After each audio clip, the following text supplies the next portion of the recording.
So let's go ahead and talk about solving exponential functions and logarithmic functions. But here's something to note. If you have two things that are equal to each other with the same base, then that also means that their exponents are equal to each other. And the same thing is true if you have logarithmic functions or ln functions. If they have the same base, then you can say that those two things on everything on the inside of the function is equal to each other. So let's try to apply that into some examples. If we wanted to solve for the equation where we have 5 to the 3x plus 1 equal to 25 to the 4x minus 7, we want to try to rewrite this equation to have the same base. The base on the left-hand side is 5. So let's try to see if we can rewrite 25 with the same base. Well, we know that let me just rewrite x plus 1. We know that 25 is 5 to the second power. So we can actually rewrite that and say 5 to the second power of 4x minus 7.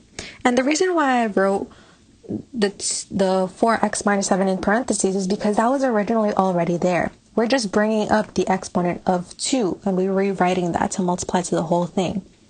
So now that we have that, we see that the bases are the same. Since they are the same, that must mean that the exponents are equal to each other. So we can rewrite 3x plus 1 equal to 2 times 4x minus 7 and just solve for this as a regular equation. So we can distribute the 2 and be left with 3x plus 1 equal to 2 times 4, that's 8x minus 14. And now we can subtract 3 to both sides, subtract 3x to both sides. So we're left with 1 is equal to 5x minus 14. So we can add 14 to both sides. And we're left with 15 is equal to 5x. So our final result is that x is equal to 3. Okay, so let's try one with ln. Since we have ln in both sides, and ln has the same base all the time, which is, remember, like we said before, that ln is just log base e, then we can set the insides of the function equal to each other. So this is actually just 3x minus 5 equal to x minus 1. And then from here, we can just solve like a regular equation. So we're just solving, so we can subtract x to both sides, and we're left with negative 5 comes down, and we're having 2x is equal to negative 1. So we can add 5 to both sides, add 5 to both sides. So we have that 2x is equal to 4. And now just divide by 2. So we have that x is equal to 2. So in this next example, we're actually cranking it up a notch because now we can see that we have an addition sign in between the logarithms. But we can do something that we did in the last video. So we can apply the properties of log and turn this into multiplication. And so we can rewrite this log as log, as one log base 3 of x minus 2 times x plus 6 equal to 2. And now that we have it rewritten as one logarithmic function, we can apply that change of from logarithmic form to exponential form. That way it'll be easier for us to solve this equation. So we can rewrite this as 3 to the second power equal to x minus 2 times x plus 6. And again, now this is just algebra. So we can just solve this like an equation. So 3 squared is 9, and that is equal to x times x is x squared. X times 6, that's plus 6 minus 2x minus 12, just by distributing. And so from here, we can combine all like terms, and we have that 9 is equal to x squared plus 4x minus 12. So we can we can solve for this, subtract 9 to both sides, subtract 9. So we're left with 0 equals x squared plus 4x minus 12, negative 12 minus 9. That is negative 21. So the reason why we're trying to set this equal to 0 is because it is a quadratic equation. And from here, what we want to try to do is factor this. So let's see if we can factor this. Can we think of a number that multiplies to give you negative 21 and adds up to give you 4? So two numbers that multiply to give you 21 are 7 and 3. So we can put a 7 and a 3 here. And we want it to add up to positive 4. So we can make positive 7 and negative 3. So in this case, we were able to factor it. But if we are not able to factor this, then we can use the quadratic equation to solve for x. And now we're just going to apply the zero product property. So we're just going to set x plus 7 equal to 0. So we get that x is equal to negative 7 and x minus 3 equals to 0. So we have that x is equal to positive 3.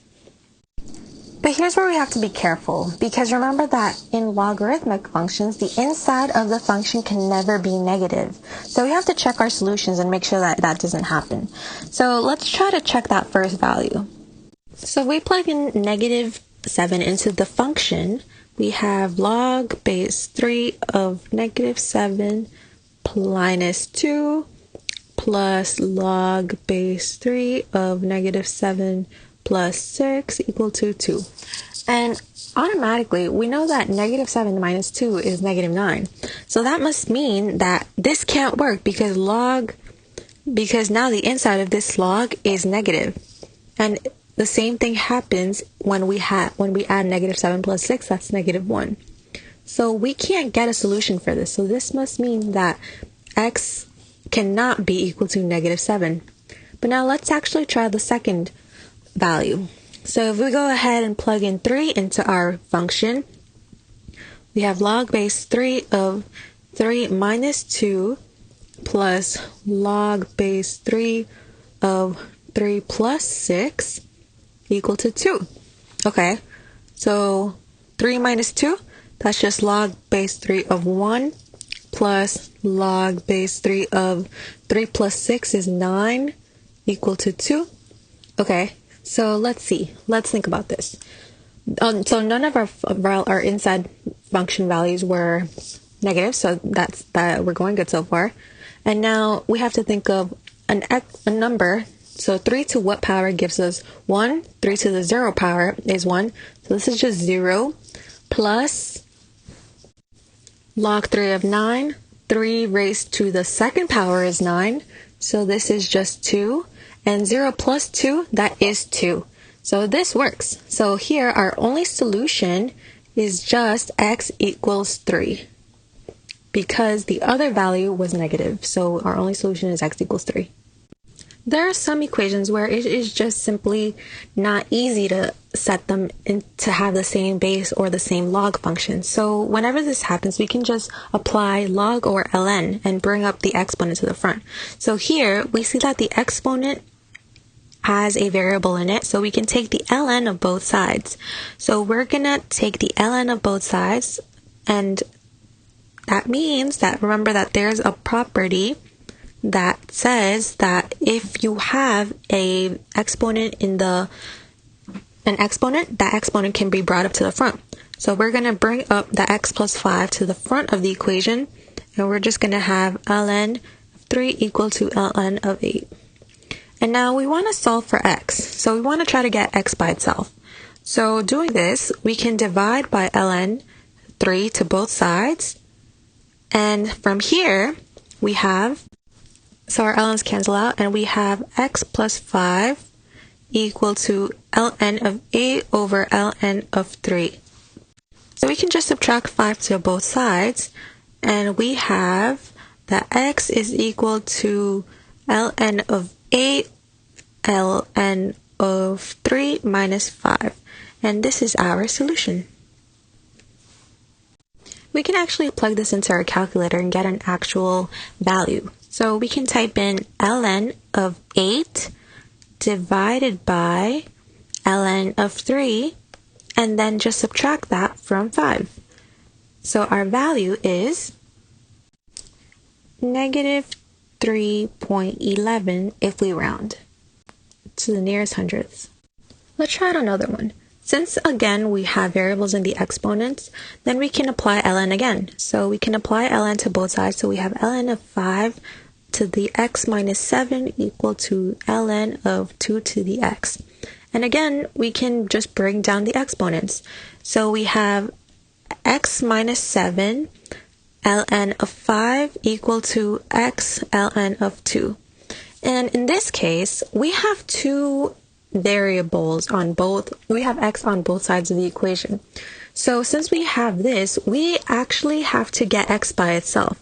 But there's an x inside of the parentheses. So what we're going to want to do is distribute this ln to both of the equation of the terms inside the parentheses. So we're going to have x ln of 5 minus 7 ln of 5 equal to x ln of 2. And since we want to get x by itself, we're going to isolate all the x terms onto one side and everything else onto the other side. So we're going to subtract x ln 2 onto both sides, x ln 2. And from here, we're going to rewrite it. So we have x ln of 5 minus x ln of 2 minus 7 ln of 5 equal to 0. Okay, now let's move over the 7 ln of 5 plus 7 ln of 5. And now we have x ln of 5 minus x ln of 2 equal to 7 ln of 5. Now, since whenever we have two common things inside two terms, what can we do? We can factor it out. So we can factor out an x, and what we're left with is ln 5 minus ln 2 equal to 7 ln of 5. Solving for x, all we have to do is just divide.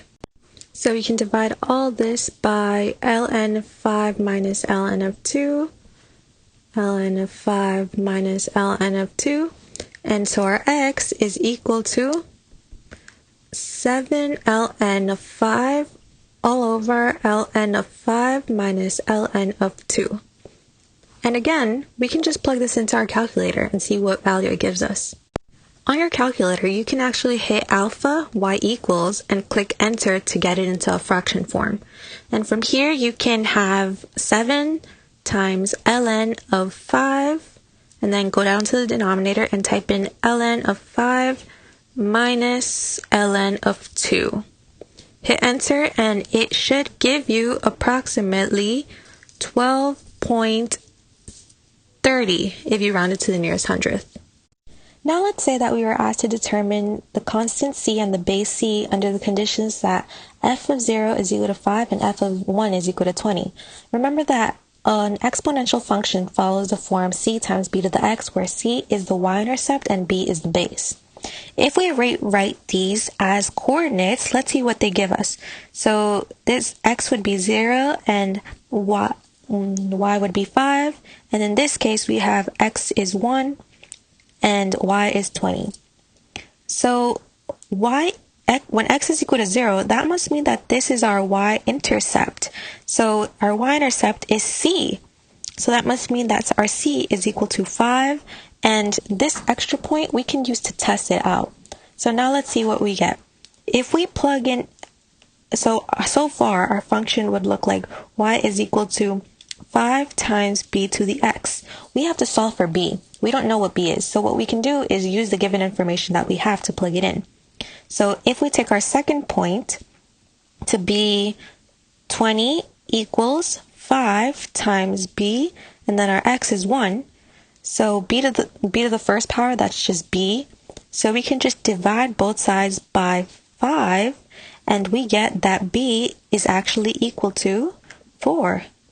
So our equation is just f of x is equal to 5 times 4 to the x power.